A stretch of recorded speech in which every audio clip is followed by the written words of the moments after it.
everyone. Happy Tuesday. Welcome to my podcast called Functional Yoga Medicine. And today I want to talk to you guys about the key thing that I recognized during my visit to my nephrologist yesterday. And I've been thinking about this for a very long time, but I didn't know quite how to eloquently express really this gap in the healthcare or our so-called sick care system. So I just want to kind of give you the background of what I'm coming from.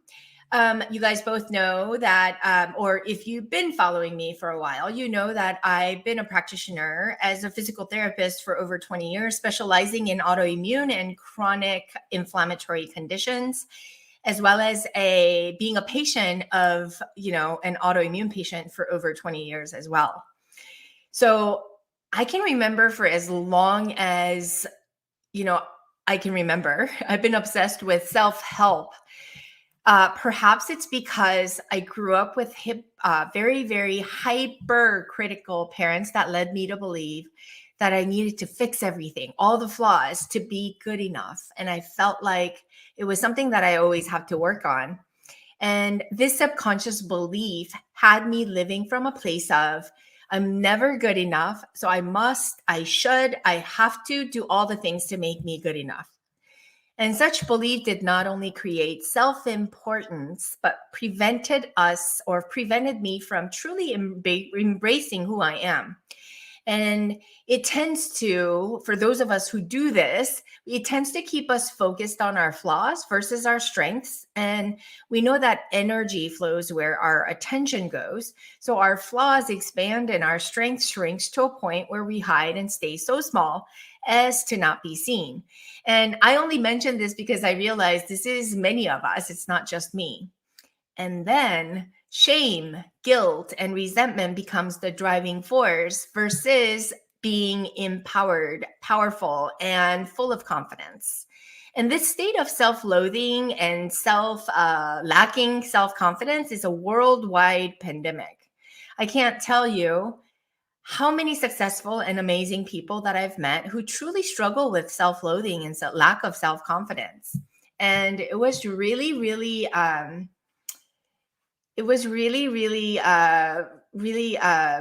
not joyful, but comforting to know that I wasn't alone in this kind of suffering.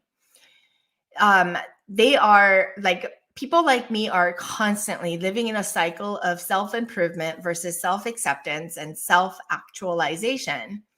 And we tend to hide who we truly are and are busy presenting who the world wants us to be. And this contradictory life creates a dissonance between our authentic self and our made-up self. And when we're not in alignment with who we truly are, we're essentially living a lie. For example, I've spent most of my 20s in higher education, and I believe that my higher education was an obligation to myself as well as to everyone else to go and create a career based on what I have the higher education in. So I did just that. I sought out the education in my field after education, certification after certification to be the best in my field. But to be honest, I hated working in the system that didn't give me freedom to practice my trade and my skill set. It didn't give me the liberty to create within my practice with the expertise that I learned. I was really, really strictly bound by the bureaucratic payment system that also dictated what I can and what I couldn't do. And so I felt like a puppet, like really educated puppet who knew what to do, but I wasn't allowed to go outside and do my own thing and create my own show. And really, I'm in the field of healing arts. And if you're in health and wellness, we're in the field of healing arts. And being in the healing arts had me searching for new ways to heal. And this also became an obsession for me personally when I fell ill with my autoimmune condition. It had me connecting the dots between different disciplines that I had backgrounds in, which included psychology, nutrition, and then putting nutrition and movement together to understand how digestion affects your neurology and how yoga can affect your mindset through the practice of meditation.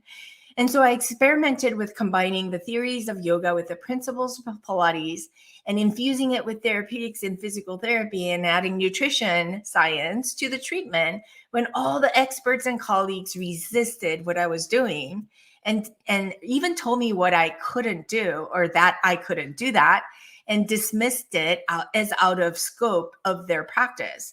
And so I had to put clear hats on in each of these fields, doing what I did, practicing within the scope of my licensure and my educational training. Now, I will be the first person to tell you education is super important because that's a responsibility from me to my clients and my patients to be at the higher level of education, because there's a lot of people that are leading the patients or clients blindly, not knowing that they are doing or causing sometimes more harm than good. But sometimes those people are also causing more good than harm than the people and the experts that prevent the patients from being self-empowered.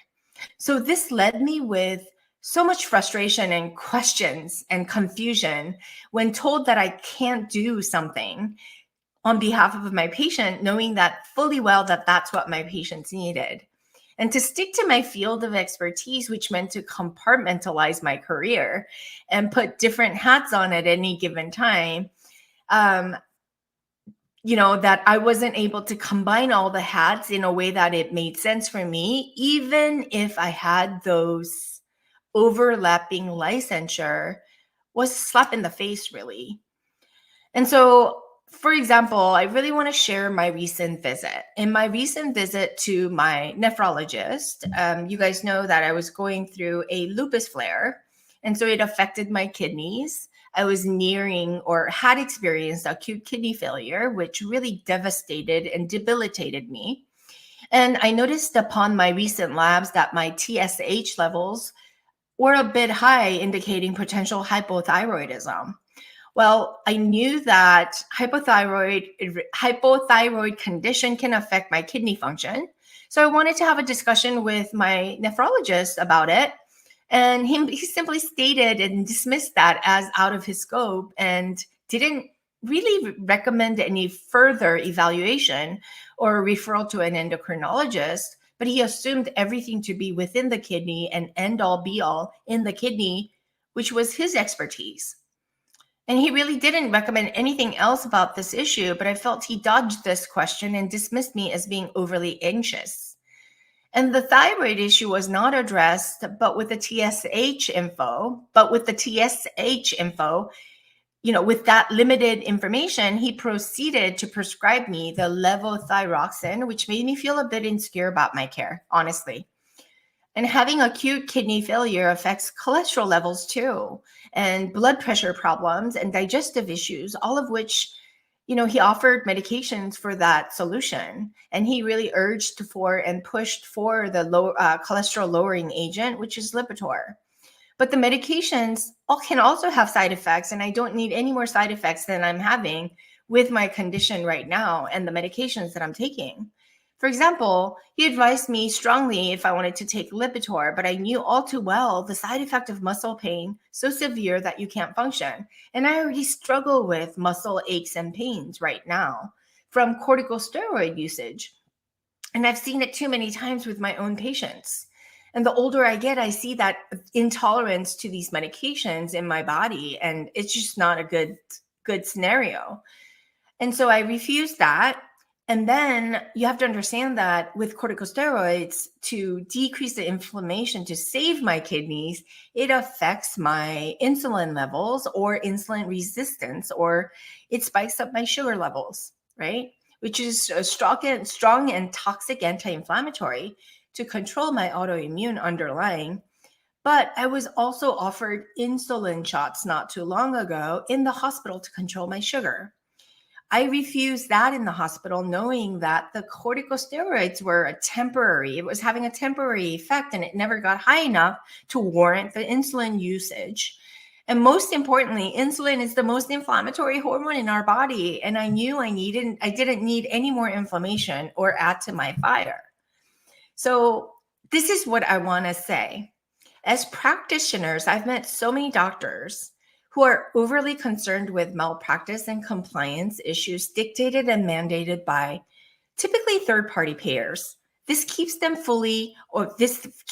from truly exercising their expertise and sticking to what is protocol based on the research and recommendations from the pharmaceutical companies who also dictate what the treatment should look like.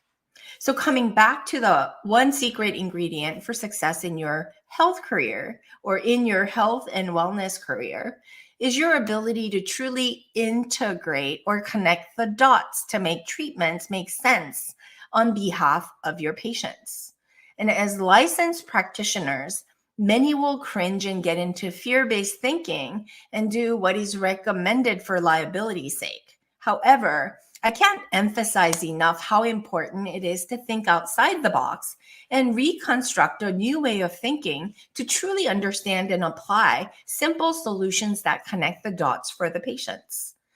As an autoimmune patient, I know this is what is lacking. Connecting the dots between psychology, behavior, nutrition, movement, and mindfulness versus going from specialist to specialist within a medical system, and navigating the world of alternative medicine such as yoga, meditation, Pilates, and functional medicine, integrative medicine, chiro, acupuncture, etc.